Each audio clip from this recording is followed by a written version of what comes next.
Vamos ver se a gente não tem atropelo com a gravação do YouTube.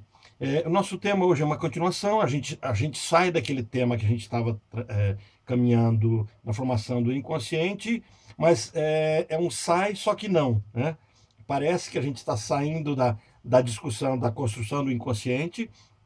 Na verdade, todo o texto de hoje, ele é um texto que nos conduz à percepção daquilo que é nominado por Freud como a psicodinâmica da coisa. Então, nós estamos vendo o dinâmico até agora, né? Essa questão psicodinâmica, mas com a existência de um determinismo, onde nós somos comandados por nós mesmos, mas numa instância inconsciente, onde a vida da qual nós percebemos que é a nossa vida, que a gente faz escolhas, toma decisões, a gente acha que a gente pratica um processo de autossabotagem, onde tudo isso está acontecendo e a gente se vê vítima e, na verdade, nós somos arquitetos da nossa própria história. Mas por um fator de amadurecimento nosso, de construção de inconsciente, nós perdemos a noção daquilo que de fato nós desejávamos. Então, a construção todinha até agora foi a discussão da existência de uma coisa chamada desejo. E o confronto de que o desejo não tem a ver, não é necessariamente aquilo que eu imagino desejar. Então, quando eu uso a palavra desejar para a psicanálise, eu falo de algo que não consegue ser completado da forma como precisa ser completado, que é de forma absoluta. Então, o desejo é algo que eu quero, mas que não tem face, não tem rosto, não tem história. E aí, esse desejo é um desejo que a gente vai chamar na psicanálise, o nome que a gente utiliza é para gozo. O ato de desejar é o ato de gozar. O gozo não tem a ver com o gozo sexual de forma direta. Hoje a gente vai entrar nessa temática. E a gente vai entender um pouquinho melhor quando a psicanálise fala de sexo, ela não está falando de relação sexual. Quando ela fala de que tudo é sexo, ela não está nos confrontando de que tudo é de alguma forma erótica, nos conduz a um ato sexual, nos conduz a desejar fazer sexo com o outro. Não é isso que a psicanálise fala. Então, quando Freud propunha essa temática, ele acabava não sendo compreendido porque as pessoas daquele contexto carregavam o conteúdo da cultura. E o problema o problema que Freud enfrentava não é tão diferente do problema que nós enfrentamos hoje quando a gente lê textos da psicanálise e continua com a interpretação senso comum de que, ao falar de sexo, falamos de relação sexual. Então, isso eu imagino que no texto de hoje vai ficar bem mais claro para a gente compreender o que se fala, o que se diz quando se fala de sexo. O nosso tema é exatamente esse, né? A questão da sexualidade. Já vou compartilhar a tela para a gente aqui. O sentido sexual dos nossos atos. Então, assim, Násio é uma pessoa maravilhosa para trazer explicações, a parte pedagógica dele é maravilhosa, e aí ele transita dessa estruturação da nossa psique, e agora ele começa a dizer assim sobre a questão da sexualidade em si. Nesse caminho, ele começa a dizer assim, começa falando sobre o conceito psicanalítico de sexualidade. Então, para eu avançar, nós avançamos na semana passada, onde a gente falou sobre a construção do inconsciente. O inconsciente, não nascemos com o inconsciente, isso é um refalar daquilo que nós já falamos, uma repetição. Quando a gente fala de inconsciente, falamos de uma coisa que se estrutura. Não nascemos com o inconsciente, sequer nascemos com mente. A mente é estruturada. Ela é estruturada no decorrer da nossa vida, da nossa vivência, do nosso dia a dia. Isso tudo é que a gente foi vendo. A gente foi vendo que esse nosso inconsciente tem uma característica específica. Ele tem uma linguagem.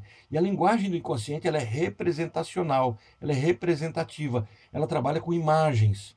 E por trabalhar com imagens, essas imagens não são acessíveis à nossa mente consciente com a nossa forma de linguagem. Mas quando nós começamos a falar sobre nossas angústias, nossos problemas, sobre o outro, nós começamos a nos construir do inconsciente para o consciente. É muito importante que isso fique muito claro para a gente, para que a gente entenda a competência da psicanálise nessa proposta dela. Quer dizer, ao falar de mim mesmo ou falar do outro, fala de vínculos e de uma relação que eu tenho com pessoas. Hoje, no finalzinho dessa aula, a gente vai estar discutindo um pouquinho do conceito que significa amor, né? E a gente tem falado que assim, a psicanálise nada mais é do que a cura pelo amor. Mas não é esse amor poético, não é um amor de entrega completa e total, é um amor narcísico. Então a gente vai falar um pouquinho também de narcisismo. Mas para a gente entender isso, vamos avançar nessa questão, né? O conceito psicanalítico de sexualidade. Como é que se constrói isso? Então vamos lá. Vamos falar então de pulsão. Lembra do mapinha? Acho que eu coloquei ele aqui para frente. Não, não coloquei. Aquele esqueminha que eu apresentei na aula passada, onde nós temos a nossa psique como um formato de um quadrado. Ele vai estar um pouquinho mais para frente, esse esqueminha que eu coloquei para a gente buscá-lo. E tudo que adentra a nossa psique, adentra a nossa história, ela precisa ter ressonância conosco, com a nossa história, para que, de alguma forma, as coisas tenham sentido para a gente. O que são as coisas terem sentido para a gente?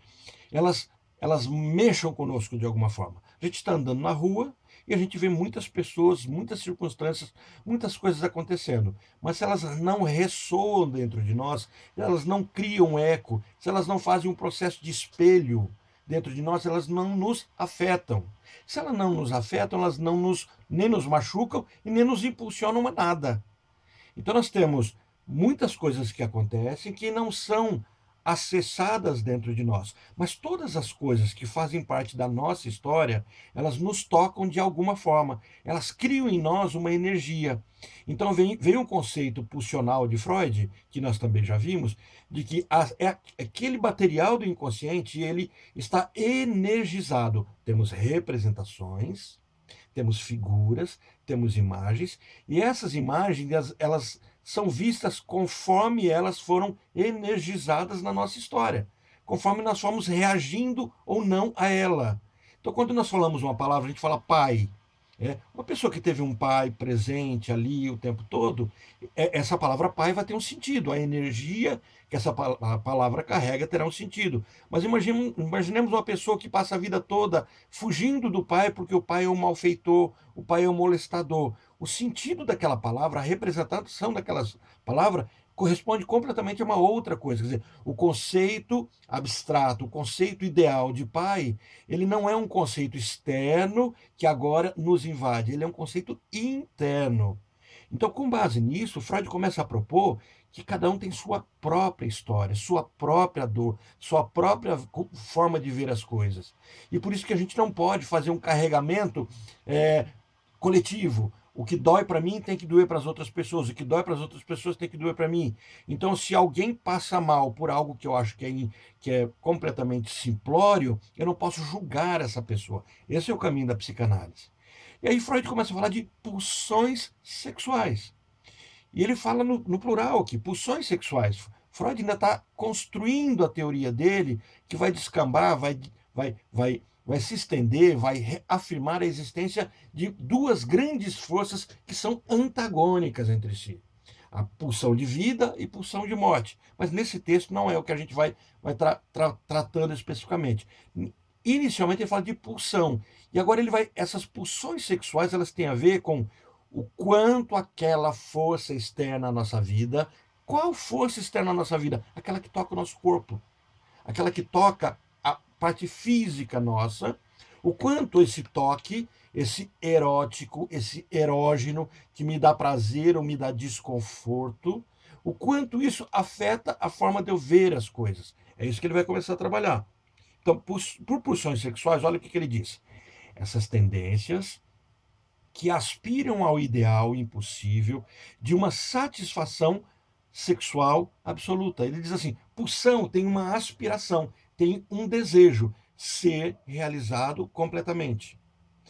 É uma necessidade que não tem forma, não tem nome, não tem nada. Ela é uma necessidade de se resolver algo que nasce a partir do corpo. Então, é uma tendência a se realizar completamente. Eu não consigo realizar parcialmente, é completamente. A gente vai melhorar isso daqui a pouquinho. Que nasce na representação de uma zona erógena do corpo. Quer dizer, as minhas pulsões, essa necessidade, ela começa a surgir do meu contato com o mundo. Eu acabei de nascer, eu sou um bebê. Então, o meu primeiro contato com o mundo são os meus lábios.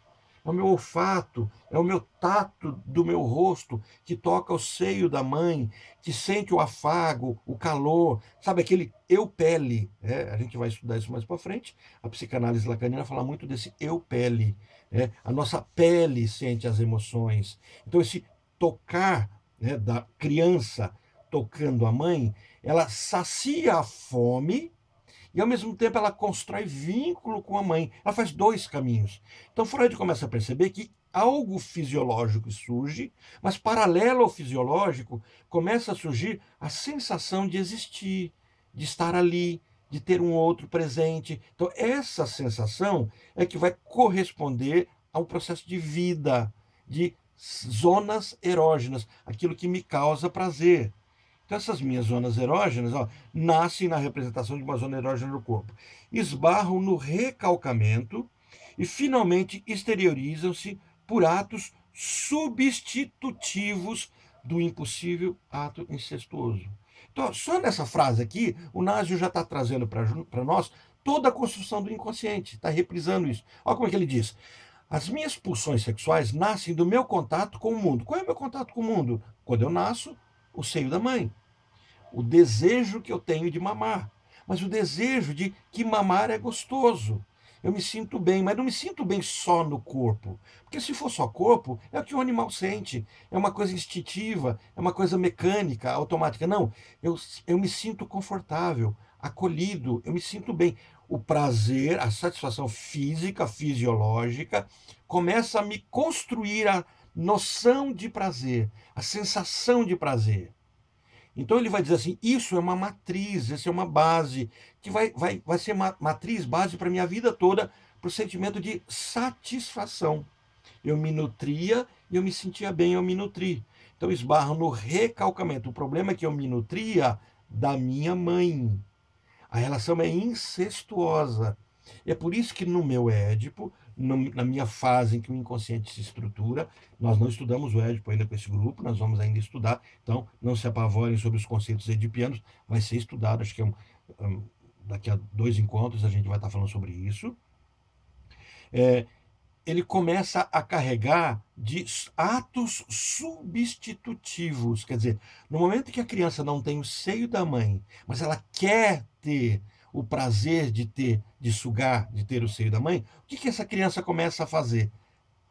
Colocar o dedo na boca, colocar um objeto na boca, coloca uma chupeta para ela suga. Então ela está fazendo um movimento, de satisfação que é simbólico e é substitutivo do impossível ato incestuoso. Não posso ter o seio da mãe, mas posso ter algo que simula. É o que vai ser chamado na psicanálise de simulacro, de fingimento, de faz de conta. Então, as pulsões sexuais, ela não é apenas uma pulsão. Elas são múltiplas pulsões. São múltiplas e povoam o território do inconsciente. O detalhe é esse. Essas pulsões, elas não habitam o meu mundo consciente. Então, elas não têm nome, elas têm figura, elas têm representabilidade, elas estão carregadas de energia. Então, por isso que algumas imagens que nós enxergamos, que nós vemos, elas passam a ser imagens muito fortes, no sentido de nos tocar. Gente, eu esqueci de colocar para gravar aqui, coloquei o do YouTube, esqueci de colocar o das telas. Eu vou colocar agora, só um segundinho. Sempre tem que esquecer alguma coisa, né? Faz parte. Gravar na nuvem. Só vou voltar a tela só para apresentar aqui o comecinho. Então, nosso tema, para vocês verem depois, na projeção, o sentido sexual dos nossos atos, conceito psicanalítico de sexualidade. Então, as pulsões sexuais, o próximo passo, estamos, então, definindo o que é uma pulsão sexual. Para daqui a pouco a gente definir o outro conceito que se opõe a ela. A gente vai entender hoje sobre duas forças que angustiam as pessoas, que nos fazem mover. Tá? Então, as pulsões sexuais são múltiplas, não é uma só. São múltiplas. Por que múltiplas? Porque as zonas erógenas minhas são múltiplas. Elas vão surgindo em todo o meu corpo, elas passam a ter história, elas se estruturam na minha história. Então, aquilo que me dá prazer para uma outra pessoa pode ser uma situação tenebrosa. Aquilo que para uma outra pessoa é prazeroso, para mim pode ser angustiante. Então, isso por quê? Porque na minha história, da minha construção do erótico, e essas palavras nos traem, porque quando a gente fala de erótico, automaticamente a gente pensa em quê? casal, sexo, relação sexual. Não, erótico é aquilo que toca a minha pele e me faz sentir bem. O bebê é um ser erótico, porque ele é tocado e se sente bem. Sabe aquela massagenzinha simples que a gente faz no bebê, chamada Chantala, onde você pega um óleo, vai massageando, né, e torneando o pezinho, perninha do bebê, o corpinho dele, né? Eu me lembro quando minhas filhas nasceram, a minha esposa fazia algum tipo de massagem, a gente sempre brincava de pegar algumas dinâmicas de Chantala. Aquilo é trabalhar com o erótico, não é trabalhar com relação sexual. Você está preparando o corpo para que ele possa ser fonte de expressão. Então, as pulsões sexuais, elas são múltiplas. Elas povoam o território do inconsciente e sua existência remonta a um ponto longínquo da nossa história, desde o estado embrionário, só vindo a cessar com a morte. Então, a pulsão de vida, no momento da minha concepção, ela começa a surgir. Por que ela começa a surgir? Porque ali eu começo a ser um ser que começa a sentir a vida. Sou um ser que vive. Suas manifestações mais marcantes, elas aparecem durante os primeiros 5 anos da nossa infância. Por que os 5 anos? Porque até 5 anos nós somos um consciente a céu aberto. O inconsciente nosso está a céu aberto, como um psicótico. Não existe esse fechamento. A ilustração que eu gosto de usar muito para falar disso é de que o processo da formação da nossa psique é muito parecido com o processo da formação da cabeça do bebê, que tem uma moleira. Então o bebê nasce, né, para facilitar a passagem dele pelo canal vaginal. Então a caixa craniana não é fechada, não é lacrada. Então, nesse momento do nascimento, isso é apertado. Tanto é que os bebês que nascem de parto normal, normalmente a cabeça é mais pontiaguda. Por quê? Porque foi apertado e não houve nenhuma resistência contra a questão da massa encefálica. E depois tem todo o processo de crescimento, e aí até que chega determinado momento em que essa parte de cima da cabeça do bebê, ela começa a ficar calcificada, ela se calcifica, e aí a moleira é fechada. Tanto é que a gente tem muito cuidado com o bebezinho, porque tá com moleira, qualquer batidinha, você não tem um osso para proteger o bebê, tá aberto aqui. Isso é inconsciente, na questão psíquica. Quer dizer, o meu psiquismo, ele é aberto. E em determinado momento da minha vida ele precisar ser fechado. Por quê? Porque senão eu continuarei sendo alguém que terá desejos absolutos. Não podemos perder esse gancho. Olha, a imagem do inconsciente, ela é composta de desejos que precisam ser realizados de forma absoluta. Só que se eu quero desejar os meus desejos de forma absoluta, sem julgamento, sem moral, sem tempo, sem nada, eu passo a ser uma pessoa perversa. Eu não considero o outro como alguém que tem direitos, que também tem os seus desejos acontecendo. Eu torno o outro uma coisa. E o bebê faz isso com a mãe, faz isso com as pessoas. Por quê? Porque ele não tem capacidade ainda de julgar a adequação das coisas. Ele é um ser insaciável. Basta a gente entender quem é mãe. Quem teve bebezinho sabe bem isso, quem não teve já viu isso. O bebê mama até cansar, ele não mama até ficar saciado. O bebê é insaciável. Ele mama, mama, mama, acaba o leite de um peito, põe no outro peito, mama, mama, mama. E se acabar, ele chora e a mãe entra em desespero, porque ela acha que, isso é alguns casos, né? Está com leite fraco, tem pouco leite, e ela não percebe que o bebê sempre será insatisfeito. Ele está construindo seus limites. Ele precisa compreender isso. Ele precisa começar a moldar isso. E aí a mãe, despreparada e desorientada nesse sentido, acaba fazendo algumas besteiras, né? De dar mamar à parte, introduzir o leite, enquanto que ela não precisaria fazer necessariamente essas situações. Então, assim, só para a gente fazer uma analogia, o fechamento da minha cabeça representa também o fechamento da minha psique. Quem é que tem a psique aberta? Os loucos, os psicóticos, aqueles que não deram conta de construir um mundo interno e fechar seus fantasmas dentro desse mundo. Aí os fantasmas ficam soltos e vão construir aquilo que a gente chama de delírio e alucinação. Então aquilo que a gente pode achar que nossa, é ruim, né? O édipo, a castração, a existência do não, o desejo que não pode ser resolvido, isso aqui nos salva. Isso que aparentemente, quando a gente discute, parece ser tentativas de nos podar, nos castrar, é o que nos salva e nos torna pessoas lúcidas, sociáveis e com perspectiva de futuro. Nós só conseguimos idealizar o futuro se nós sentimos a falta de alguma coisa. precisamos sentir a falta. Voltando para a nossa tela, olha, suas manifestações mais marcantes aparecem durante os 5 primeiros anos de vida. Por quê? É uma fase que está se estruturando. Depois dos 5 anos de vida, todas as zonas erógenas foram testadas. Sabe, é como se você tivesse uma casa, você compra uma casa que tem 5 cômodos. E aí você começa, conhece o primeiro cômodo, opa, entrou aqui a sala, conhece a sala. Aí depois que você conheceu totalmente, agora eu vou conhecer a cozinha, que está mais do lado, conhece toda a cozinha. Opa, agora eu vou conhecer os quartos. Ó, primeiro um quarto, eu conheço o banheiro, conheço um outro quarto, sem considerar banheiro, 5 cômodos, né? Fora o banheiro, claro. Então, assim, aí vejo se o banheiro é suíte ou não. Aí eu conheci. Quando eu conheci, aí eu posso chegar para o corretor e falar assim, e aí? Eu quero conhecer a casa. Ele falou, não, essa é a casa. Já conheceu tudo. Ah, não, então eu quero vê-la de novo. Aí você volta, revisita cada cômodo. O que Freud está mostrando é que até os 5 anos nós visitamos todas as nossas zonas erógenas.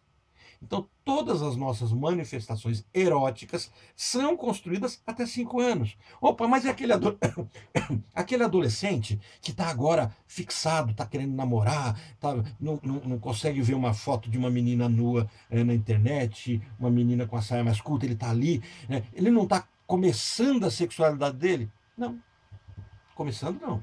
Ele está aflorando. Ele saiu de um período chamado latência. Mas tudo que ele está vivendo agora com seus 11, 12 anos, essa curiosidade, essa busca pelo sensual, pelo sexo, por essa coisa velada, tudo isso já está construído com 5, 6 anos de idade. Já está construído. A única coisa que existe agora é dar um tempo. Por quê? Porque agora é preciso que essa criança vivencie a parte intelectual, reafirme sua identidade, reafirme seus valores no período de latência, e depois tudo que ela reafirmou, ela vai passar a limpo. É a ilustração do caderno, está na escola, você faz um monte de garrancho, agora você vai passar limpo a mesma matéria que a professora deu. Né? Você vai e passa limpo aquela matéria. Então, Freud decompõe a pulsão sexual em 4 elementos. Lembra, nosso assunto é o que é pulsão sexual.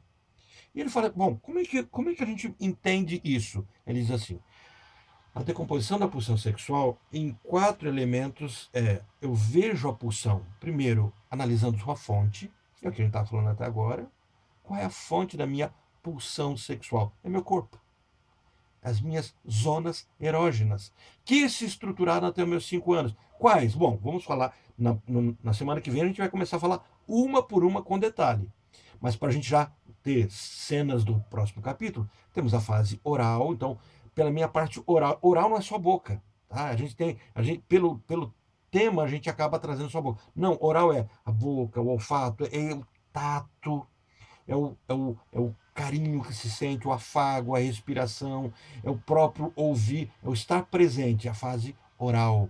É a fase que se cria esse processo de existência do outro, de dependência, que se cria uma coisa chamada pertencimento e identidade. Então, qual é a fonte disso, nesse momento da fase oral? A fonte é essa parte do aparelho que vai sentir pele, tato, paladar, olfato. Bom, depois nós temos, passando alguns meses, 18 meses, 1 ano e meio, a criança começa a ter controle dos músculos dela. Ela consegue ficar de pé, ela começa a engatinhar diferente, ela começa a pegar as coisas com mais presteza, ela começa a controlar o cocôzinho dela, o xixi, a hora que faz, a hora que não faz. Ela começa a perceber que a vida tem controle. Então é uma fase de controle. Uma fase que na psicanálise a gente chama de fase sádico-anal. Então é a fase do cocô. Então essa fase vai de 18 meses até 3 aninhos. Com 3 aninhos, a criança começa a agregar. Ó, ela agrega fases, ela não passa de uma fase para outra, não. Esse é um outro erro que algumas vezes a gente vê algumas pessoas imaginando. Bom, estava na fase oral, agora passa para a fase sádico-anal, passa. Não, ela agrega. Aquela fase continua, a oral continua, e agora eu agrego mais uma. E depois eu agrego mais uma. Essa agora é a fase em que a menininha e o menininho começam a perceber a existência do pênis e do clitóris. Como é que percebe a existência? Mas já existia antes, não via? Via, mas não sentia nada. Era o fazedor de xixi, fazedor de cocô. Agora não, agora é o fazedor de prazer, porque começa a sentir uma coceirinha, algo que começa a trazer para ela a existência de sentir também prazer ali para a menina e para o menino. É aquilo que a gente chama de início da fase genital. Por que é início? Porque a fase genital ela vai passar por 3 processos. Aquilo que a gente fala de fase fálica, depois fase de latência e, por fim, a fase genital, que é o fechamento da adolescência. Então nós temos uma fase muito longa, né, que começa com 3, aos 5 não encerra. Encerra um terço dessa fase. Não um terço em quantidade de anos, mas um terço do conteúdo, a primeira etapa dessa grande fase, e é a estruturação do inconsciente. Só que na fase seguinte, que é a fase que a gente chama de latência, não tem nenhuma zona erógena nova se preparando. Já foi apresentada as que tinham. E na fase da adolescência não tem nenhuma zona erógena. Então, assim, a fonte de onde brota a minha psique, de onde brota a minha pulsão, foi estruturada completamente até meus 5 anos de vida. Então, como é que eu vejo a pulsão? Primeiro, de onde ela vem? Ela vem do meu corpo. E do que do meu corpo? Das sensações que o meu corpo provoca em mim. Vamos fazer uma distinção do que é corpo e do que é mente. A medicina, no período de Freud, misturava as duas coisas. Pior ainda, ela jogava fora a mente e ficava só com o corpo. Ela imaginava que as pessoas eram um cérebro, que tudo está acontecendo no cérebro, no fígado, dentro do corpo, e por isso ela buscava no corpo as coisas, as reações e as explicações.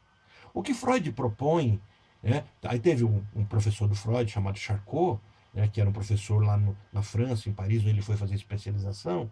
O Charcot começa a trazer uma discussão diferente sobre isso. Charcot não procura no corpo do jeito que se buscava a medicina, mas ainda buscava uma manifestação corporal disso. De alguma forma ainda estava vinculado ao corpo. Freud propõe uma outra estrutura, uma outra coisa que não é o corpo. Então diz assim, o corpo gera uma força. Ele gera uma força de vida. E essa força de vida gerada no corpo, eu vou usar as palavras do Freud, ele coloca assim que a fricção do corpo, né, com as suas zonas erógenas, gera uma energia, uma gastura, uma sensibilidade que me provoca a construir minha vida. Então, oral, sádico-anal, genital.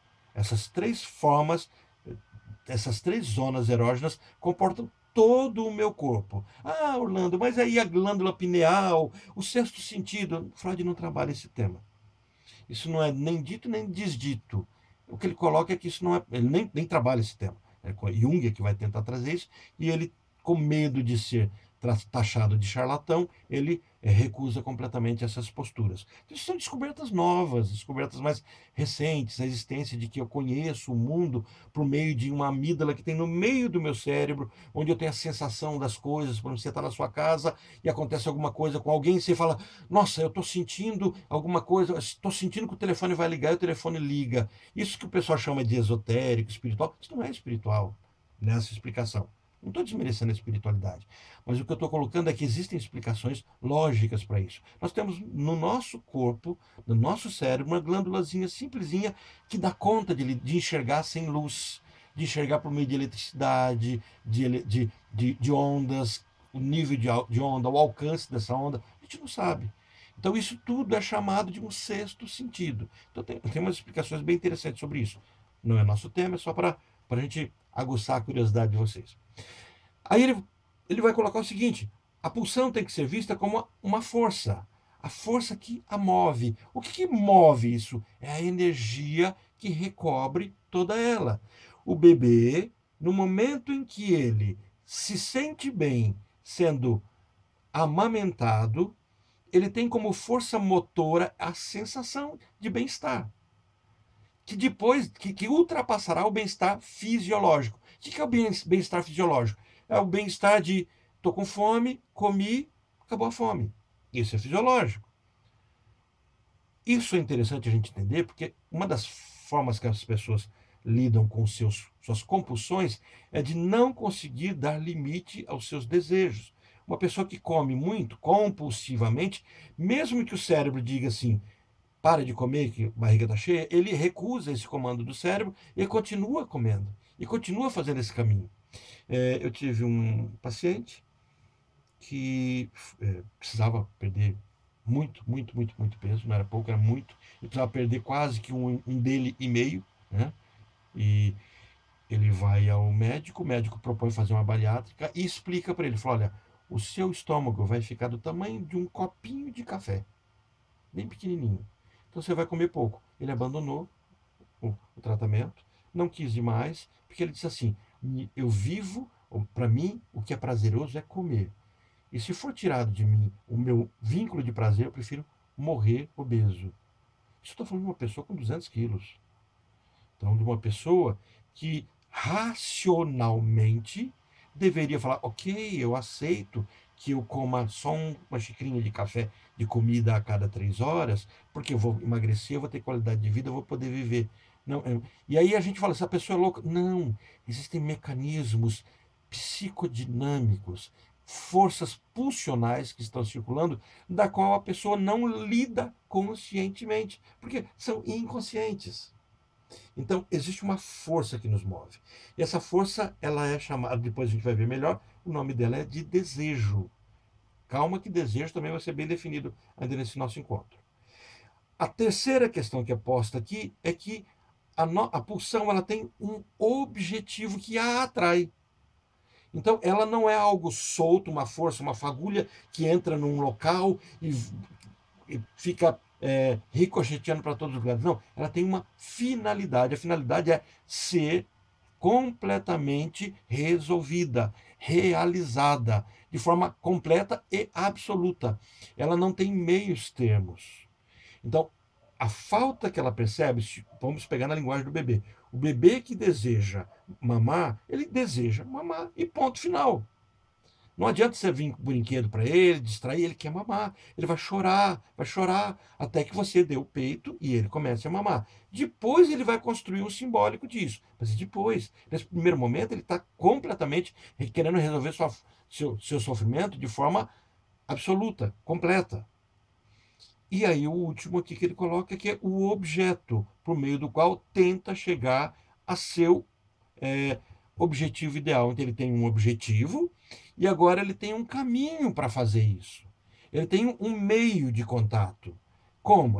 No caso aqui, a boquinha dele é o mamar, é o sugar, de pedir isso é gritando, chorando. Então, a pulsão ela tem fonte, tem uma força motora, que é o que a gente vai chamar de motivação.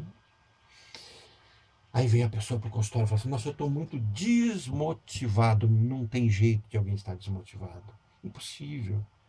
Sabe quem está desmotivado? É um morto. Se a gente for agora no cemitério, encontrar um cadáver, ele está desmotivado. Ele não tem força motora, não tem pulsão acontecendo ali. Aí não tem mais objetivo, não tem mais objeto. Por quê? Há um defunto. O que é a palavra defunto? Defunto significa sem função. Sem functo. Função. Disfuncional. Quando a pessoa diz assim, eu estou desmotivada, ela ignora que a motivação dela não está sendo compreendida. E os sonhos que ela tem, as angústias que ela tem, nada mais são do que a prova de que existe uma motivação da qual ela não está dando conta de compreender ou aceitar. Compreender ou aceitar. Os dois caminhos podem estar acontecendo. Tá? Aí o Násio faz uma proposta. Olha, ele coloca aqui. Existe então um objeto da pulsão sexual e ele vai dizer assim, esse objeto pode ser uma coisa ou uma pessoa, ora a própria pessoa, ora a outra, mas é sempre um objeto fantasiado e não real. Então, o que ele propõe aqui? Ele propõe que quando eu desejo, a palavra eu estou pegando ela de forma bem intencional, para vocês compreenderem que a psicanálise utiliza as palavras com um significado muito específico. Quando eu tenho um desejo, eu não tenho um desejo por uma coisa específica, mas por uma fantasia que aquela coisa carrega. Para a gente compreender muito bem, quando o bebê está chupando a chupeta, ele não quer a chupeta, ele quer o peito. Ele quer o prazer que ele tem de sugar o peito. Mas agora ele não tem mais o peito. Então ele simbolizou para ele que ao chupar a chupeta é como se estivesse mamando. Isso o bebê, a gente pode trazer isso para N situações. para trazer para uma pessoa que, por exemplo, come uma barra de chocolate, toma um café, tomar meu cafezinho, pegar os seus cafés, toma um café, e ao tomar o café, lembra de alguma coisa. Quer dizer, ao tomar o café, eu não estou tomando café. É quando eu desejo o café. Eu estou buscando aquilo que ele me traz à memória. Quando eu faço um ato, e esse ato tem ressonância no meu inconsciente, ele carrega desejo e não querer. Eu me lembro de uma colega que passou a ter problema com café. Então nós não podíamos tomar no trabalho café perto dela. Toda vez que ela sentia o cheiro de café, ela tinha ânsia de vômito, ela tinha desespero, ela não queria mais trabalhar, queria ir embora, ela tinha enxaqueca. E aí um dia eu perguntei para ela, né? A gente nem podia tomar café muito perto dela, por questão de, de parceiro, né? De sermos parceiros, de cumplicidade. É, e aí eu falei assim, mas nunca você gostou de café? Quando você começou? Aí ela disse assim para mim, eu tomava muito café. Nossa, eu e meu pai, a gente tomava. Meu pai gostava muito de café. E eu tomava café, ele fazia café para mim. Mas assim, engraçado, Orlando. Depois que ele morreu, nunca mais eu quis tomar café. Ela não percebia que ela não queria que o pai morresse. O vínculo, o desejo era de não lembrar do pai que estava morto. É a mesma coisa de uma paciente que dizia para mim, quando ela chega no atendimento, ela não consegue dizer que o pai está morto. Ela diz assim, meu pai está viajando. Eu falei assim, para onde? Ele disse, não, porque eu não gosto de dizer que ele morreu. E ela achava que eu ia parar nisso. Né? E aí o tema da sessão só foi isso. E até que ela consegue, em outras sessões, dizer que o pai tinha morrido, como é que era a vida dela enquanto o pai estava vivo, enquanto o pai havia morrido, e consegue trabalhar com as lembranças desse pai, e consegue perceber o quanto que ele é importante. Olha, o fato de não falar uma palavra revelava não o desejo de não falar daquela palavra, mas o que aquela palavra remontava. Então o que está colocando é assim, sempre um objeto fantasiado. Aquilo que eu desejo carrega um desejo inconsciente que não tem forma específica, que assumirá a forma das coisas que eu quero, que não é real. Então, ele diz assim: isso é importante para compreender que os atos substitutivos, através dos quais as pulsões sexuais se exprimem, uma palavra inesperada, um gesto involuntário, um laço afetivo que não escolhemos, são atos moldados em fantasias e organizados em torno de um objeto fantasiado. Então eu construo uma história, grave bem isso, eu construo uma história, essa história não é real, não precisa ser real, mas ela é fantasiosa porque ela resolve um desejo. E eu construindo essa história terá substitutos. Então, esses substitutos é que passam de fato a ser desejados. É como se eu os desejasse, eu não desejo eles. Eu desejo o que eles significam. Isso me lembra o poema de Lacan, que a gente daqui a pouco vai ficar até mais fácil de compreender, mas só antecipando, quando ele diz assim: amo-te em ti mais do que tu. Então, né, lembrando, semana passada, Dia dos Namorados, poema lindo para se dizer para a esposa, para o esposo, para o namorado, para a namorada, e se ele não entender, bem, porque se entender, se apanha, né? Ele diz assim: amo-te em ti mais do que tu. Então, nós não queremos as coisas, nós queremos o que as coisas representam. Só que a representação é inconsciente, então eu não sei o que elas de fato representam. Então, os atos substitutivos, através dos quais as pulsões sexuais se exprimem, uma palavra papapá, né, são atos moldados em fantasias e organizados em torno de um objeto fantasiado. Isso vai dar base para o fetiche. Nós discutimos o fetiche nos outros encontros, né? Aí o Násio vai propor uma quinta característica. Ele diz assim: olha, tem uma quinta, mas devo ainda acrescentar um elemento essencial que caracteriza essas pulsões, a saber, o prazer particular que elas proporcionam. Ele diz assim: quando alguma coisa corresponde a outra coisa que eu desejo, mas não sei o que é, e faço essa coisa, ela me causa um prazer de fazer isso. Vamos entender melhor. Uma pessoa que fuma, né? Eu estava com um paciente atendendo e a gente buscava a questão de que ele largasse o fumo, usei uma técnica hipnótica com ele para ele não fumar. Não adiantou. E aí, quando a pessoa não quer parar de fumar, de fato, a hipnose não funciona para ela. A hipnose só funciona se ela, naquele momento, quiser, de fato, parar de fumar. E ela não queria parar de fumar. E a gente estava tentando entender por que ela não queria parar de fumar.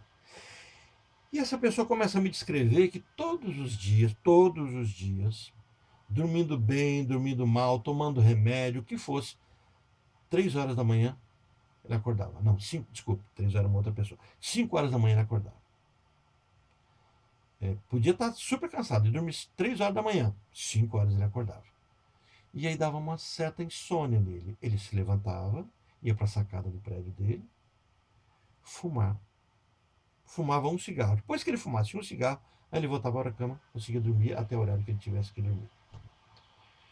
E ele atribuía isso à ansiedade, falta de sono. Por quê? Porque quando ele acordava, ele começava a pensar nos problemas, ele começava a resolver os problemas. Ele era um empresário, começava a resolver os problemas da empresa dele.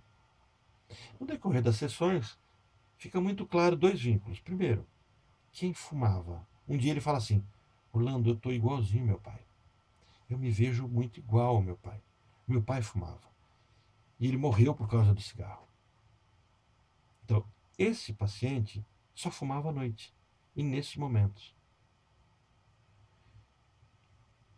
E aí, um outro dia, ele me conta que, quando o pai estava vivo, toda vez que ele tinha problema, ele chegava para o pai e perguntava: pai, o que eu tenho que fazer? E o pai dizia. O pai não era aquele que aconselhava: olha, meu filho, é bom você fazer, faz isso. E aí ele ia e fazia. Por exemplo, um dia ele estava namorando uma menina, falou assim: pai, eu não sei se eu continuo namorando, não sei o que eu faço. E aí o pai chegou e falou: casa com ela. Ele foi e casou.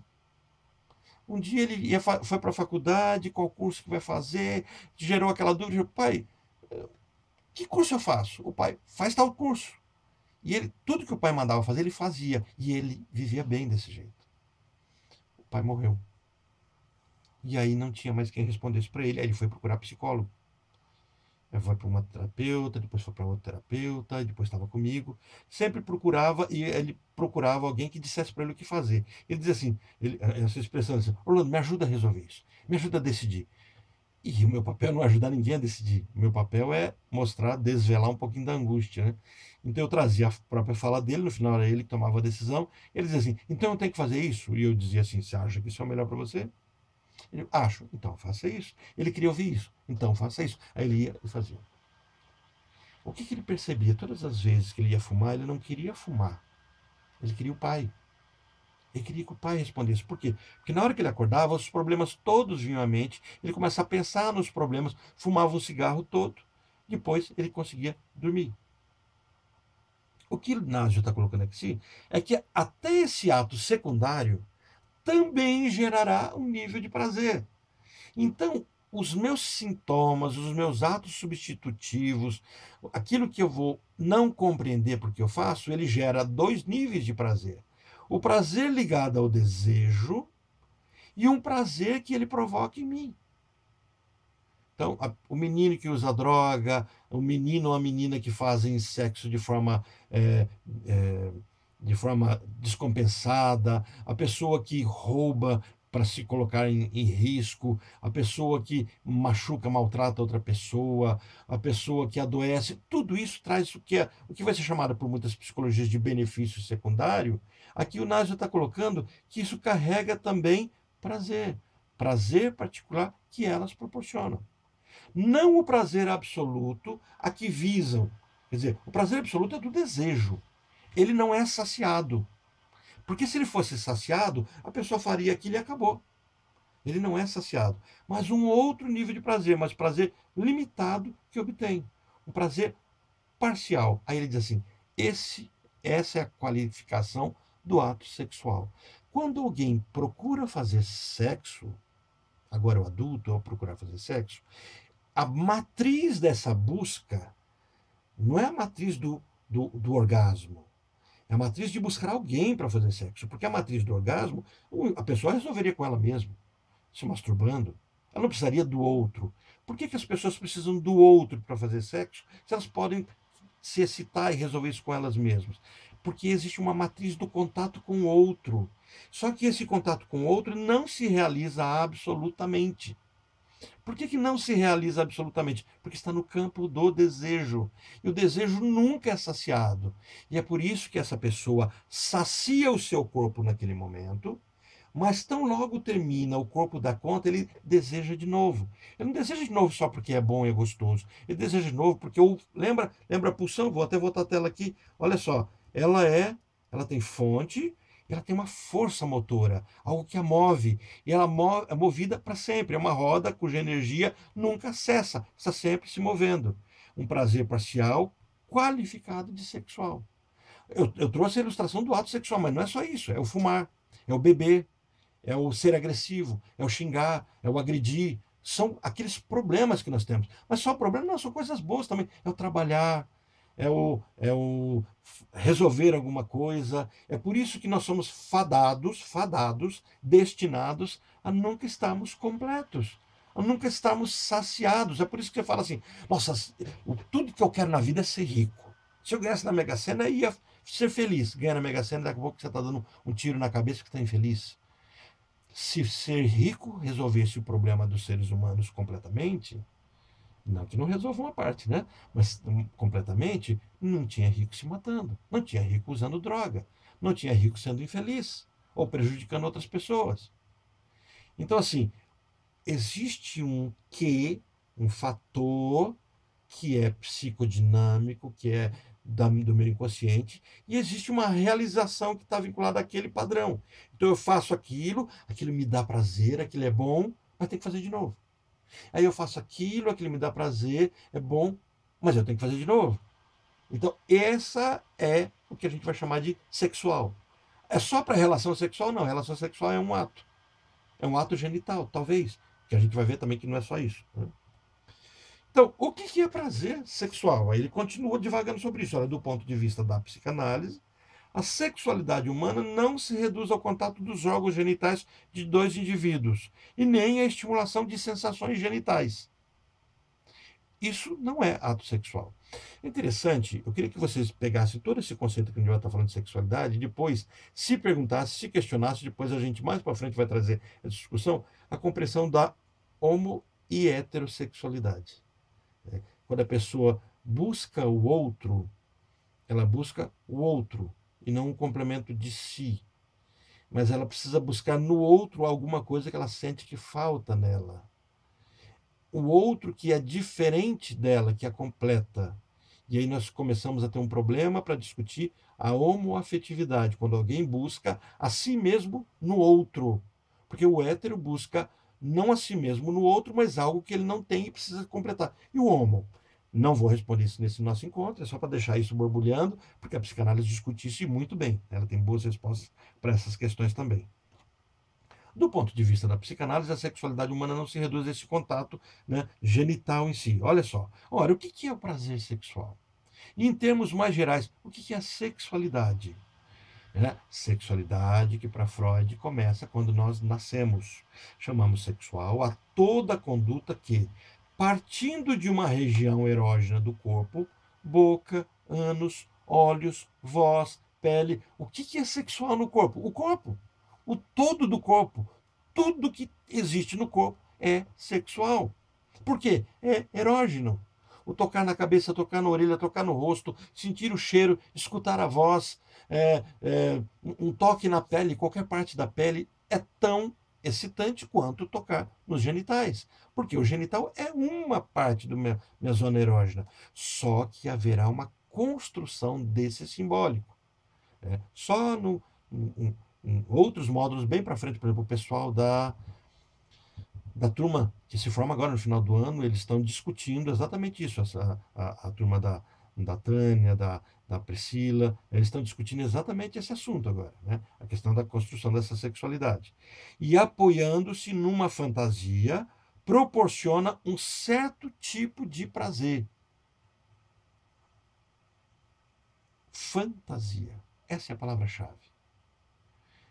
Freud vai usar fantasia, outros teóricos vão chamar de fantasma, vamos chamar de mito. A gente vai ter vários nomes para dizer assim, existe uma história que nós criamos, e nessa história, sistema, né? No sistema você assume qual papel, na fenomenologia, assim por diante. Quer dizer, existe uma fantasia, e essa fantasia vai me trazer algum nível de prazer, onde eu vou resolver uma história.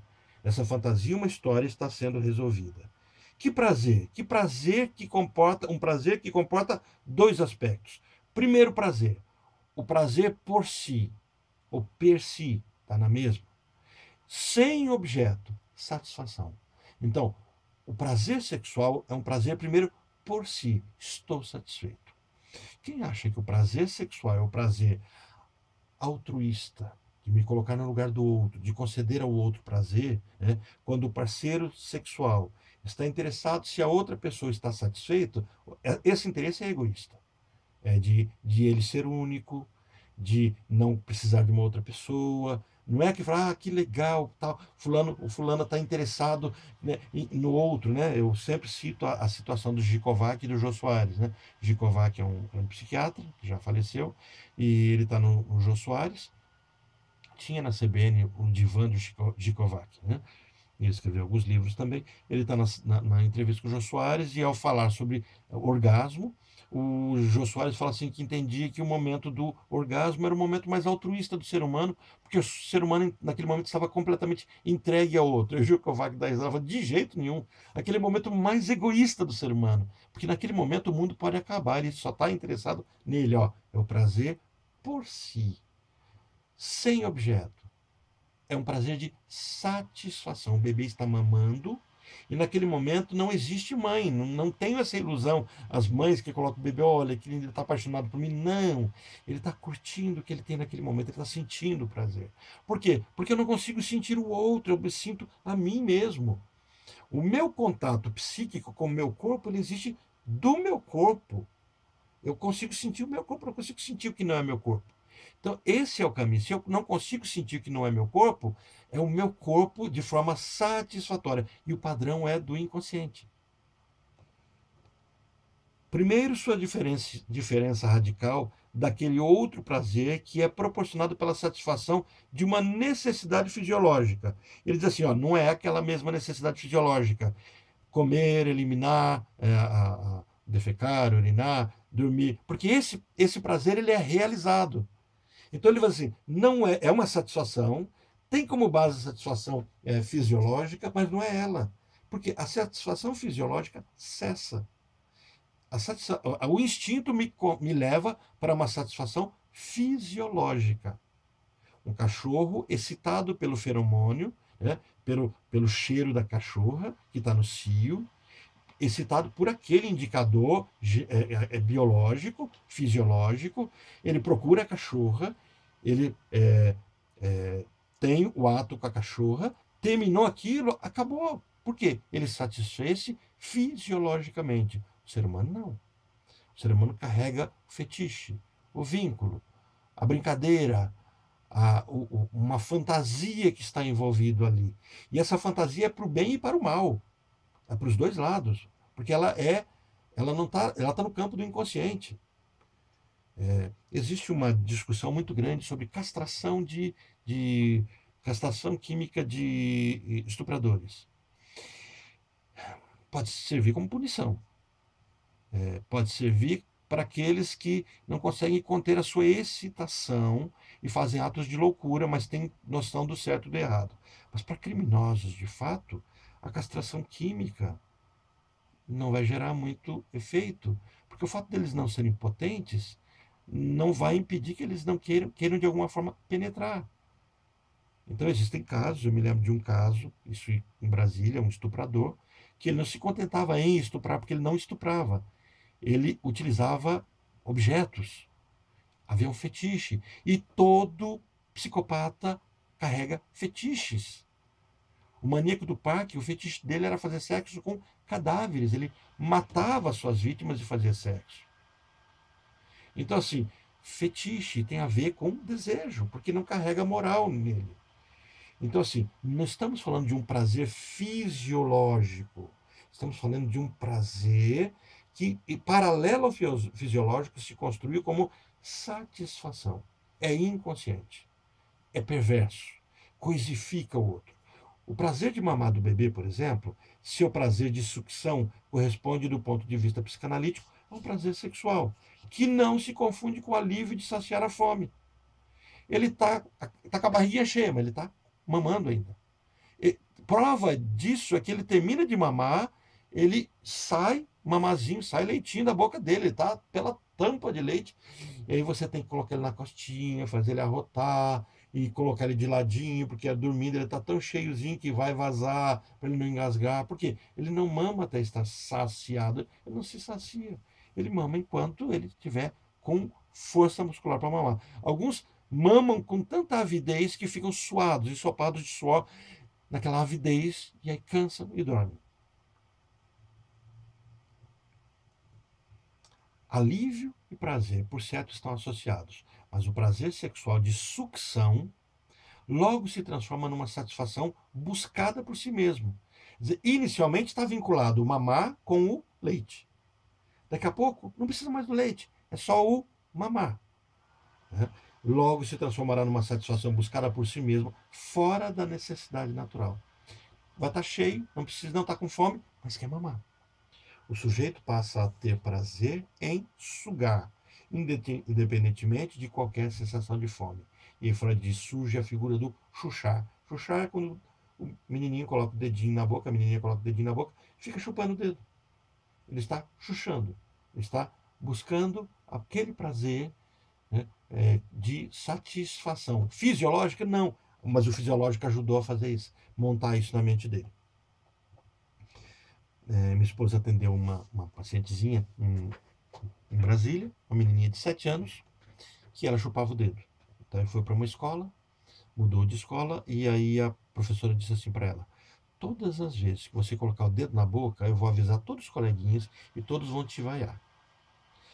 A cabecinha dessa professora, a cabecinha oca, parece que meio comportamental, mas assim, os comportamentalistas também não fariam isso, nunca orientariam a fazer isso, estou dizendo que só a linguagem acaba sendo essa, né? Tentou condicioná-la, tentou desmotivá-la. Qual era a cabeça dela? Que ela pensava, essa menina não vai querer ser constrangida, exposta aos coleguinhas, então ela não vai mais colocar o dedinho na boca. De fato, ela não colocou mais um dedinho, ela passou a colocar a mão inteira. Porque ela colocou o dedo na boca, todo mundo vaiou, ela pôs a mão na boca, e aí ela não tinha mais mão para colocar na boca, era toda em desespero, teve uma crise, não quis mais ir para a escola. Aí começa todo o processo da terapia. O que ela buscava com o ato de chuchar?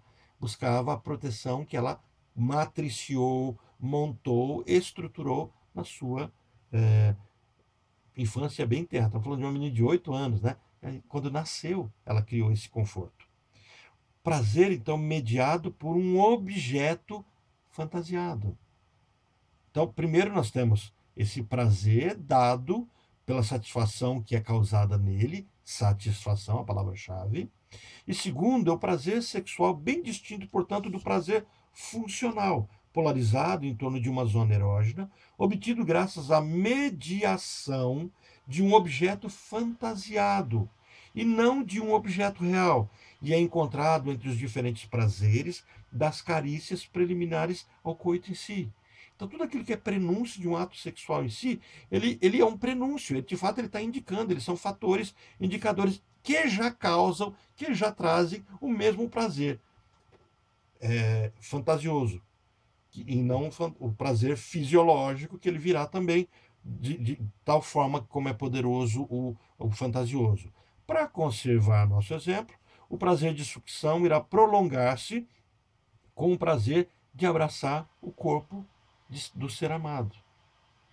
Então, assim, aquilo que inicialmente na relação sexual deveria redundar no ato sexual, o prenúncio disso é o toque do outro corpo, então coloca-se como ápice o ato sexual genital e todo o adendo, o vínculo, a fantasia antes, e aquilo também será tão prazeroso ou até mais nessa construção. E aí vem o que ele vai começar a chamar de relação amorosa. O que seria isso? Ele diz assim, olha, o ato pulsional que vai me construir na minha sexualidade, no meu prazer sexual, são atos de amor. Só que assim, que ato de amor? Olha, ele vai dizer assim, bom, precisamos primeiro compreender as noções de necessidade, desejo e amor. Para a gente não misturar as três coisas. Ele diz, a gente mistura muito. Ele diz assim, o que é necessidade? A necessidade é fisiológica. Então, o bebê mama a mãe porque ele precisa mamar. Um homem ou uma mulher fazem sexo porque o corpo demanda isso deles. Nós comemos, almoçamos, jantamos, tomamos café, porque o nosso corpo demanda isso. Nós tomamos água porque o nosso corpo demanda. Necessidade fisiológica. Esse é o primeiro ponto. Então, diz assim, o que demanda essa minha construção? Primeiro, necessidade. E o que é a necessidade? Ela é fisiológica. Ó. A necessidade é a exigência de um órgão cuja satisfação se dá realmente com um objeto concreto. O alimento, por exemplo. E não com uma fantasia. Fantasia está no campo do inconsciente. A gente já discutiu o que é o inconsciente. O alimento concreto está no campo do concreto, do consciente. Eu sei o que eu posso ou não comer. O prazer de bem-estar proveniente daí nada tem de sexual. Então, todo bem-estar que eu tenho de comer, estou com fome, sento e como, eu falo, nossa, que legal, comi, estou satisfeito. Esse satisfeito não é aquele satisfeito que a gente discutiu agora há pouco. Porque ele não é sexual, ele é fisiológico. É uma reação fisiológica apenas. Mas, Orlando, você não disse que o fato da gente comer algo prazeroso é como se estivesse tendo um orgasmo? Sim, mas daí não é uma necessidade. O caminho é outro.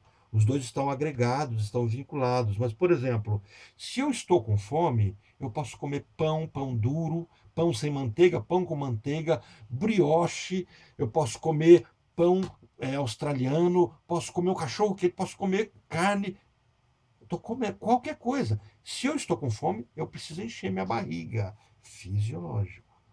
Mas não funciona bem assim em nós, seres simbólicos. Sabe aquela história? Eu estou com fome. Ah, então pega ali, esquenta o arroz e frita um ovo. Ah, não, eu tô com a boca diferente, eu estou com fome de outra coisa.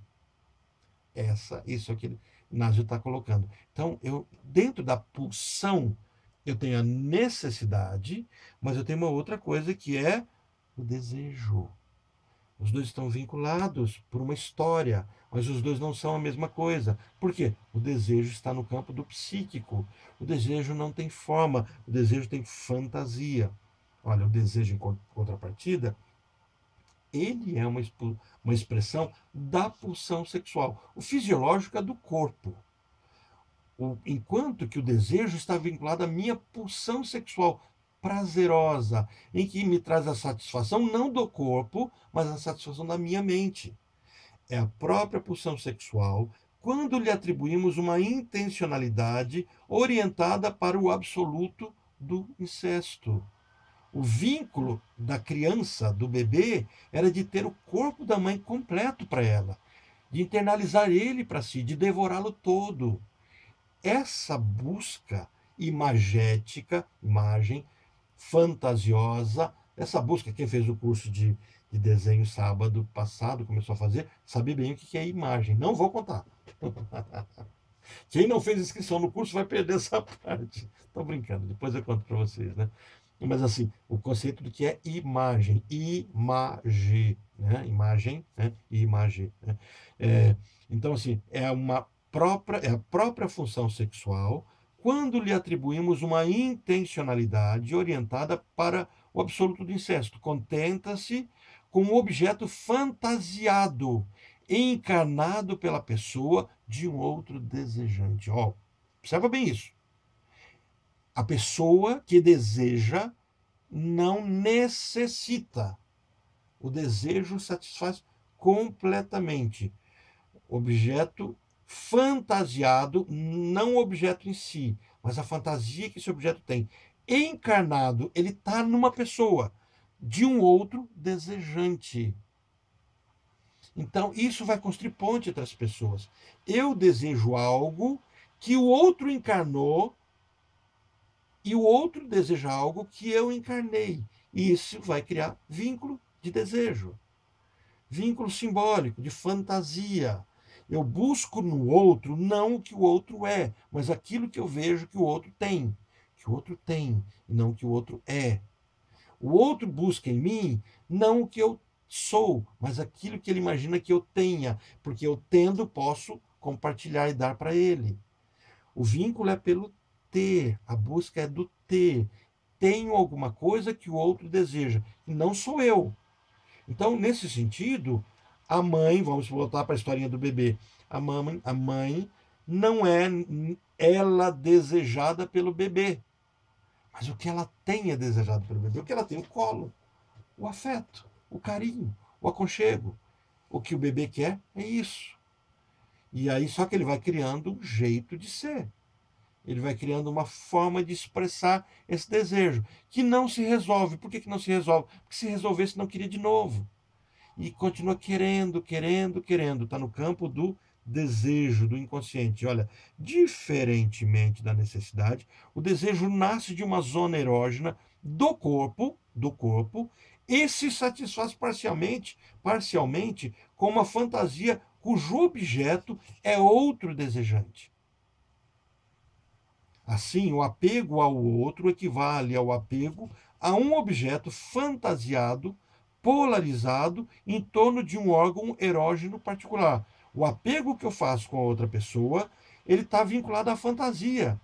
Isso fica muito claro quando a gente vê situações de fetiche, de um homem ou de uma mulher desejar não a pessoa em si, mas o que a outra pessoa tem. O que a outra pessoa tem? Uma mulher olhando um homem talvez busque nele virilidade. Depois ele vai construir identidade, percebe que o colega, que o parceiro, que o namorado, que o marido não é tão viril, mas ele tem outras coisas que vinculam. Mas busca o quê? Virilidade? Não, talvez busque feminilidade. Talvez busque aconchego, segurança. Quer dizer, só que isso tudo é inconsciente, não é construído de forma lúcida. E sendo inconsciente, direciona minhas escolhas. Como eu sou o inconsciente e racional, eu dou sentido às minhas escolhas. Então eu escolho alguma coisa, imagino que estou escolhendo por motivos lógicos, mas o que me indicou escolher aquilo é o meu inconsciente. É por isso que aquela frasezinha, se eu, de novo, voltasse no tempo, eu faria isso diferente. Mentira, não ia fazer diferente. Por quê? Porque você não compreendeu os fatores que te levaram a fazer aquela escolha. Filme clássico para isso, Pegue Sue, Seu Passado a Aguarda. Acho que é esse o nome do filme. Filme bem antigo, muito bom para assistir. Pegue Sue, Seu Passado à Espera ou Aguarda, um dos dois. Assim, o apego ao outro, eu me apego a outra pessoa, equivale ao apego ao objeto fantasiado. O que eu busco na outra pessoa? Algumas vezes nós buscamos, isso eu estou falando e me lembrando de uma paciente em que ela não consegue entender porque todos os namorados dela são namorados que maltrataram ela. Tinha mulheres, eram casados, todos, ela inicia um vínculo com uma pessoa, depois descobre que está sendo amante, entra em desespero porque ela não quer se colocar no lugar de amante, termina com essa pessoa, inicia o vínculo com outra pessoa, descobre que também é amante, e aí se apaixona por essa pessoa e aí começa a pagar o preço moral de tudo isso e sofrer, e se angustia e tenta destruir o casamento dessa outra pessoa, e se sente mal porque fez esse caminho, começa a virar uma salada, sofre intensamente. E aí eu propus para ela pensar o seguinte, ela diz assim, o que eu vejo nas pessoas que não gostam de mim? Será que eu estou destinado a gostar de quem não gosta de mim? Eu falei, talvez seja isso. Talvez você esteja buscando quem não gosta de você. Quem é que não gosta de você e você deseja? Quem é que não quis você e você quis com toda a intensidade? E a história era da mãe. Porque a mãe a abandonou quando tinha 3 meses de vida. E depois, quando a mãe volta e ela fala, agora a mãe vai ficar comigo, ela abandona de novo por causa de um outro irmão. Então, assim, existe uma história de abandono. Então, o que acontece? Essa pessoa começa a procurar homens que iriam abandoná-la. Só que, como é inconsciente, carrega a força de um desejo, não há controle sobre isso. Então, racionalmente, o meu desejo me motiva, me sacaneia, faz eu burlar todos os sistemas para eu concretizá-la. Por quê? Porque o meu desejo exige satisfação. E a gente vai ver, não vai dar tempo de ver isso hoje, mas a gente vai ver que esse desejo sempre será realizado. Detalhe, gente, meu desejo sempre será realizado, sempre. Ele não aceita um não. E ele me sacaneia na minha percepção de vida, nas coisas que eu faço. Por quê? Porque é esse meu inconsciente que manda na minha vida. Falou, opa, então é uma outra pessoa, não sou eu mesmo. Só que conscientemente eu perdi o meu contato com o meu eu mesmo e agora eu preciso recuperar esse contato. Não é um processo de autoconhecimento, nesse sentido de autoconhecimento, mas é um processo de me permitir, não me censurar e entender por que as minhas decisões estão sendo daquele jeito. Isso só vai acontecer no processo transferencial, onde a dinâmica da transferência acontece dentro de um setting terapêutico. Ah, é impossível acontecer fora do consultório? Não, impossível não. Nós carregamos transferência o tempo todo. A gente faz transferência com o pai, com a mãe, com o esposo, com a esposa, com o chefe, com o vizinho. Transferência. E talvez nesse processo transferencial, em algum momento a gente tem insights. E esses insights nos levam à percepção. Só que é uma tendência maior de nós adoecermos. Então, esse apego equivale a um apego a um objeto fantasiado. Polarizado. O que é polarizado? Lembra que a gente discutiu a questão do imantado, está carregado de energia? Né? O meu inconsciente é constituído de imagens, representações, carregados de energia psíquica, polarizados, que carregam, que atraem. Não é uma atração virtual, esotérica, espiritual. Não, a minha atração é eu busco isso. O ato é meu. Sou eu que vou fazer de tudo para concretizá-lo. Não é um espírito, um demônio, Deus que me impulsiona. Sou eu mesmo que construí aquela história e agora eu vou atrás disso. Quem é responsável pelos seus próprios sucessos e fracassos? O próprio sujeito desses sucessos e fracassos. Polarizado em torno de um órgão erógeno particular. Então, isso tudo é feito em torno de um órgão. Lembra, nós temos 3 focos grandes de órgãos erógenos: o oral, o sádico anal e o genital.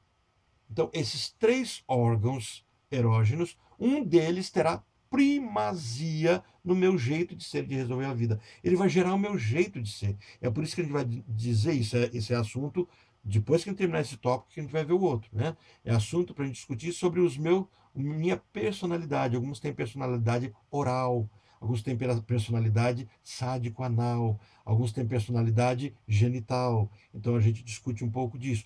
Para cada uma dessas personalidades, a gente divide com 2 possibilidades, né? Oral receptivo, oral agressivo, o anal receptivo, o oral agressivo. Eu tenho o fálico, 2 tipos de o fálico e o genital, quer dizer, tudo isso é discutido numa variável, mas a gente vai ter um tempinho para discutir isso. É bem gostoso, é um processo de autoconhecimento, de nos compreendermos, nos aceitarmos. E aí vem o último momento que ele traz, já estamos caminhando para um fechamento disso. O amor, então, ele é o vínculo ao todo. Olha, falávamos da necessidade, primeiro ponto, depois falamos do desejo. Então, o que é esse comportamento de amor? Necessidade, desejo e amor. Mas é relações amorosas.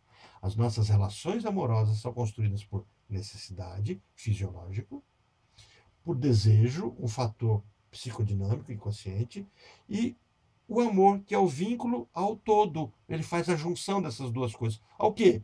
Ao corpo e à fantasia. Existe um corpo e existe uma fantasia. Então, olha só, o amor, por último, é também um apego ao outro, mas de maneira global e sem suporte de uma zona erógena definida. No amor, minha busca é pelo todo. Então eu misturo, sabe a história junto e misturado? Eu misturo o corpo com a fantasia que eu carrego daquele corpo, daquela pessoa. Aí eu crio vínculo. Amor é vínculo. A forma dissecada da psicanálise para a compreensão do que é amor é vínculo. Eu me vinculo. Então eu construo ali esses 3 estados: necessidade, desejo e amor, bem entendido, imbrincam-se, vinculam-se, constroem e se confundem em toda relação amorosa. Todos os vínculos que nós temos, todos estão imbrincados, incrustados, envolvidos com as necessidades fisiológicas que eu tenho, o desejo que isso carrega e a permissão de trazer uma fantasia que una todos esses dois pontos. Tá? Isso é que vai ser chamado pela psicanálise de relação amorosa. Por isso que algumas pessoas vão sofrer e falar assim: nossa, eu gosto tanto daquela pessoa, mas não é o corpo que eu queria. Ou gosto tanto daquele corpo, mas não é a pessoa que eu queria.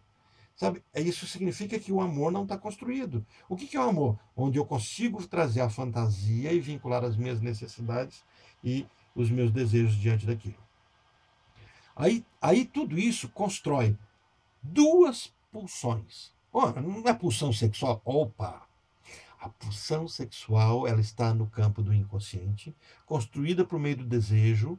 E ela, lembra? Ela tem a fonte dela, ela tem a fonte, que é o meu próprio corpo, ela tem uma força, que é o meu motor, minha motivação, minhas emoções, minha expressão disso. Ela tem um objetivo, ela tem uma finalidade, que é aquilo no qual eu construí o meu outro, que é a figura do que a gente vai chamar na psicanálise de mãe. Não precisa ser a mãe biológica, não precisa ser a mãe real, não precisa ser uma mulher, mas a figura que exerce o papel de mãe. E eu tenho um objeto, quer dizer, alguém que assume esse papel. Isso tudo está dentro da pulsão. Joia, isso é a pulsão sexual. Mas você está dizendo agora, Orlando, que Freud propõe duas pulsões. E a outra, qual que é? Bom, precisa de duas para ter angústia. Nós somos pessoas que resolvemos fazer algo e a angústia ela não vem porque a gente não sabe o que fazer. Isso é comum. Olha, eu não sei o que decidir. As pessoas acham que isso existe. Na verdade, você já decidiu. Você não sabe se você caminha no que está decidido ou você contraria sua própria decisão. Uma moça que, por exemplo, um rapaz chega para ela e pede ela em namoro. E ela fala, não sei se eu começo a namorar. Ou um namorado que pede em casamento. Ou um rapaz que agora sabe que a namorada ou a noiva quer casar-se com ele. Ele diz assim, eu não sei se eu caso. Eu estou em dúvida. Na verdade, ele sabe se quer ou não casar. Só que ele cria uma força que se opõe a isso para tentar mediar. Tentar, de alguma forma, invalidar. Então, existe uma discussão acontecendo dentro dele, mas a decisão está tomada. Olha só, mas por que essas pulsões sexuais só obtêm um prazer limitado?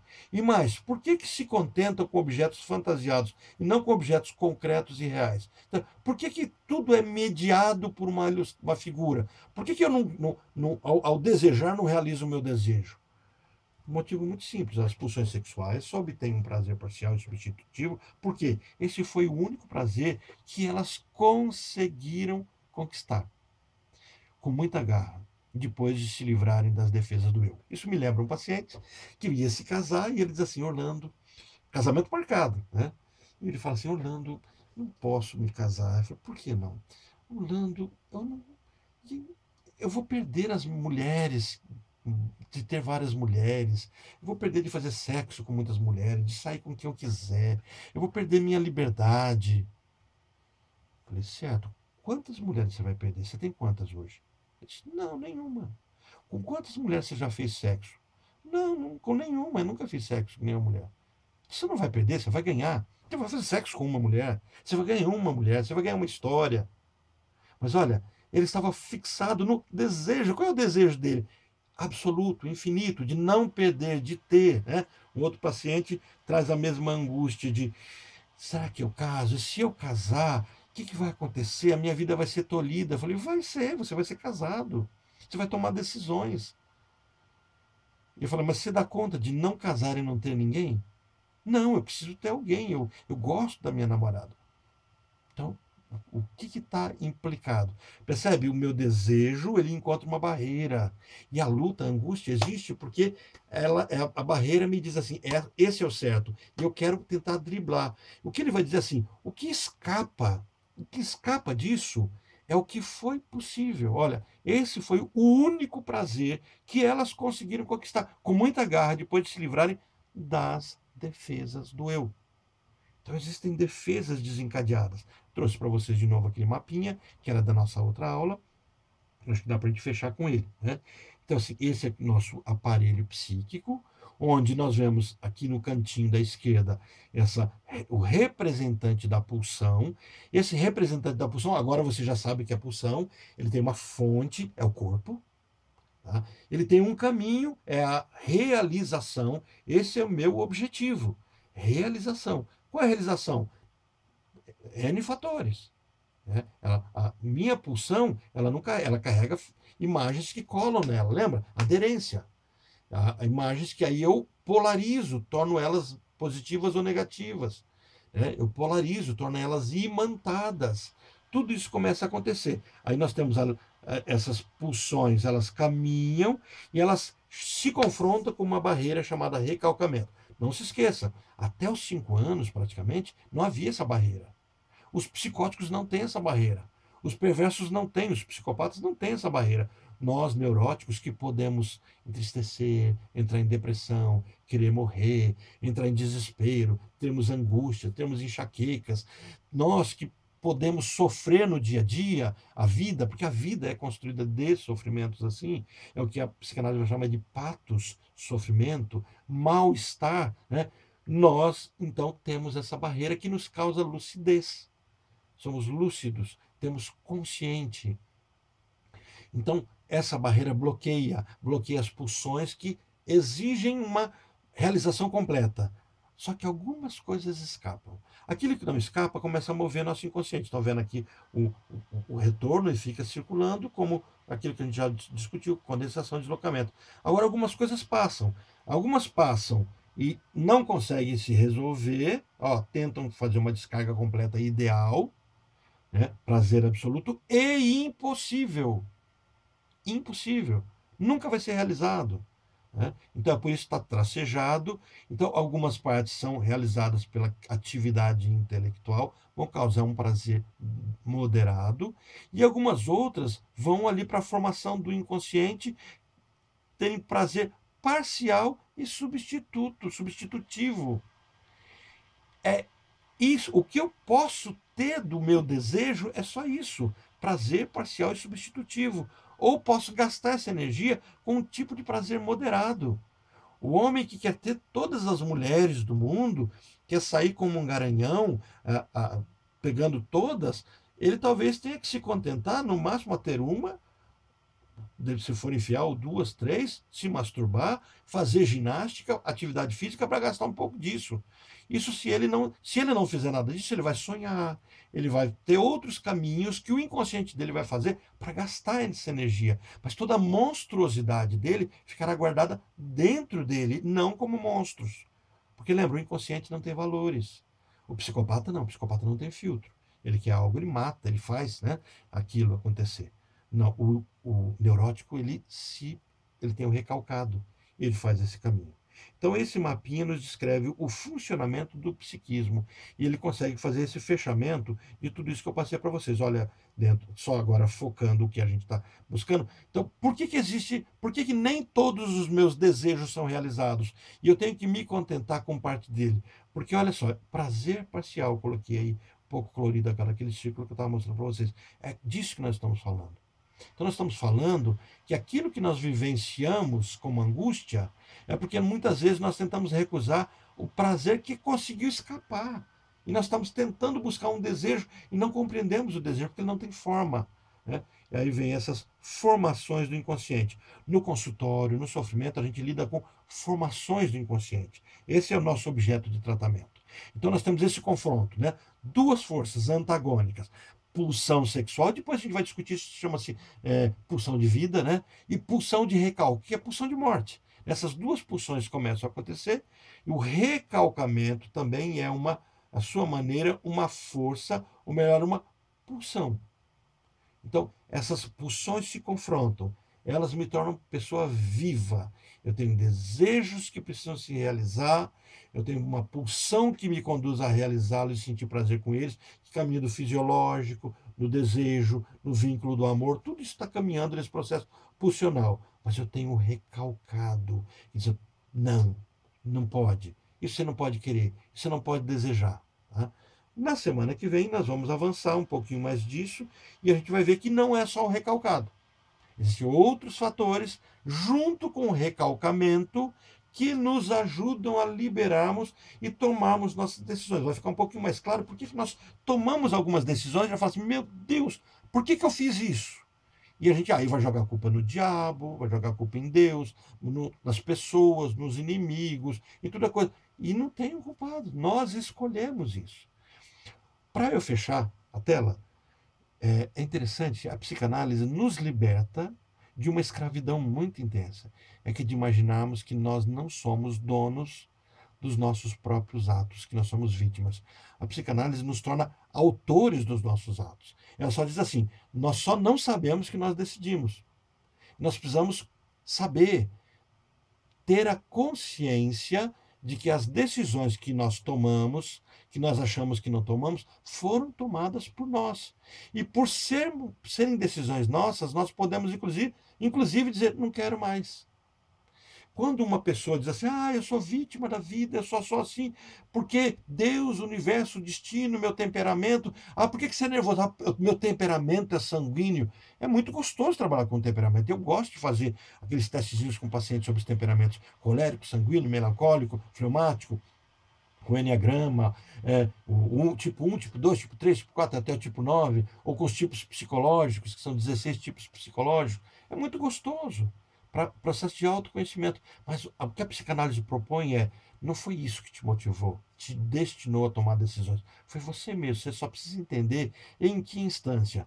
Se a gente pegar um paralelo, você vai pegar algumas religiões que vão dizer assim, numa outra vida eu decidi o que ia viver agora. A psicanálise faz assim, nessa vida você decidiu o que ia ser agora. Mas foi numa vida muito infantil. Foi numa vida em que tudo estava se estruturando. Foi antes dos 5 anos de vida.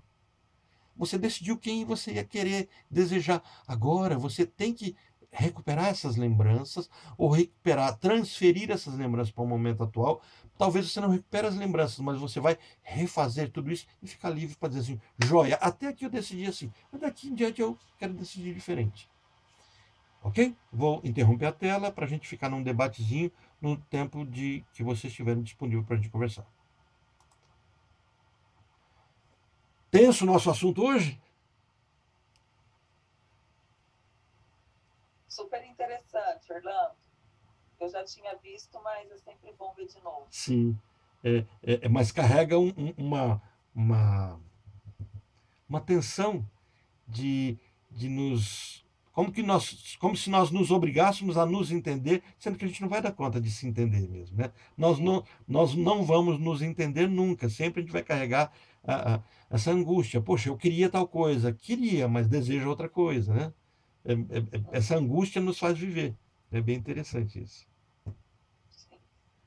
Edilane, conseguiu compreender seu primeiro encontro conosco, mas deu para você...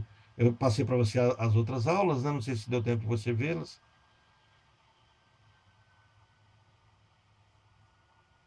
Tá sem som. Melhorou? Melhorou. Não, eu assisti a primeira aula e consegui assistir metade da segunda. Comecei a ler os textos. Certo. E, assim, deu para entender assim, porque eu já estudo a influência da criança interior, do inconsciente. Na verdade, eu fui professora de terapeuta comunitária da Graça Martini. Sim, certo. Ótimo. Não, então você já lida com um pouquinho dessas angústias do inconsciente. Terapia comunitária, né? Isso, Perfeito. então, assim, deu para compreender, foi muito interessante e coerente, porque eu me vi em várias falas, né? Gostei bastante. Obrigada. Que bom, ótimo. E aí, pessoal?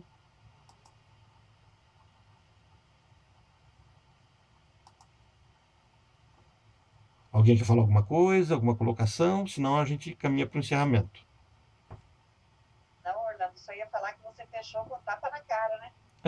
Tirando toda a possibilidade de romantismo, de achar que pudesse ser o destino, que colocou o pior que é bem isso, né? Não, a psicanálise estraga o romance. Foi eu que fiz essa cagada, então? Ai, exatamente, bem isso, Tânia. Não pode jogar a culpa em ninguém. E é tão gostoso jogar a culpa nas outras pessoas, né? Ah, Não, mas só que foi Deus, o destino, a vida, ele me enganou. Enganou nada, a gente não é enganado. E tem um detalhe ainda, que a gente não deu tempo de discutir isso, e nesse curso talvez não dê tempo, só vou mencionar. Existe uma coisa chamada intersubjetividade.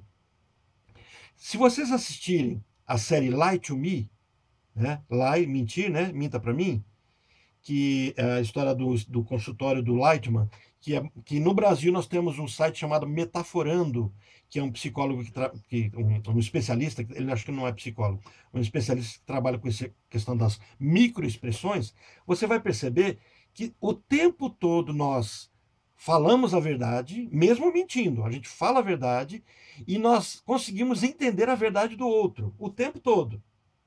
Por quê? Porque nós lidamos com microexpressões que são universais. No Japão, na China, no Brasil, as expressões são as mesmas, não são montadas pela cultura. Então, Freud já propunha, não nesse viés das microexpressões, mas dizia assim: os nossos inconscientes conversam entre eles. Então, quando você chega numa festa, a sua postura, o seu jeito de se impor ou não se impor, de olhar ou não olhar, já está contando para todo mundo o que você está fazendo. Se você quer que alguém chegue perto de você, se você não quer. Aí a pessoa fala assim: nossa, eu fui numa festa, ninguém nem chegou perto de mim. Acho que ninguém gosta de mim. Foi você que disse para todo mundo que não era para ninguém chegar perto de você. E Freud trabalha um caso de uma pessoa, uma paciente dele, em que ela falava isso: olha, os homens todos chegam perto de todas as minhas amigas, mas ninguém chega perto de mim. E aí ele diz assim: ela já indicava assim, não chega perto de mim, porque eu sou brava. E aí todo mundo nem tocava, nem chegava perto dela. É, assim, é comum as pessoas falarem assim: ah, eu tenho dedo podre, eu só atraio o que é ruim. Não, você só procura e dá sinal disso. Só que é numa instância inconsciente, de desejo. Isso é pior ainda, tá? É coisa mais complicada. uau! Tem uma amiga que ela Aquela. fala assim, a culpa é minha e eu coloco ela em quem eu quiser. É bem isso, né? Essa é a frase do Bart Simpson. A culpa é minha, eu ponho quem eu quiser. Eu gosto dessa frase também. Certo? Natália, Giza, Júlia, Marcos. Orlando, não dá pra. Oi? Não dá para culpar nem a imaturidade. Não dá. A imaturidade não, porque é construído tudo quando a gente tem até 5 anos, o desejo. Então, agora, na nossa maturidade, a gente está realizando aquele desejo. A questão é que se nós não trabalharmos a percepção disso, a gente vai continuar com 80 anos de idade imaturo. Não A é. gente fala, né? Ah, mas eu era muito imatura. É. A escolha foi bem escolhida. É. A gente escolheu certinho. Gente, assista o filme Pegue Sue, Seu Passado à Espera. O filme é maravilhoso. Você assistiu, Priscila, esse filme? Não, não assisti. Vale a pena, gente. Ó, eu perguntei a Priscila, porque a Priscila gosta de assistir os filmes também, né? Comenta de vez em quando. Mas assim, vale a pena. Acho que tem no YouTube. Se não tiver, no Vimeo deve ter. Se não acharem, eu procuro para vocês e mando. Pegue Sue, Seu Passado à Espera. É uma mulher que está desistindo da vida e fala assim: nossa, eu casei com um traste. Se eu pudesse voltar no tempo, eu escolheria uma outra pessoa. Sou uma pessoa infeliz. E ela tem um acidente. Ela volta no tempo, quando ela tinha 16 anos de idade, só que ela volta com toda a consciência de que ela tem, na altura dos seus 40, 50 anos de idade. E aí ela fala: agora eu vou fazer tudo diferente. E ela começa a perceber que nada pode ser feito diferente. Tudo tinha que ser feito daquele jeito. Tem um filme também que fala disso. Um filme de um jogador de futebol.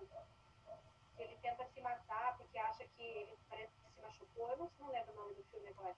E ele mora numa fazenda. Não sei se você já assistiu.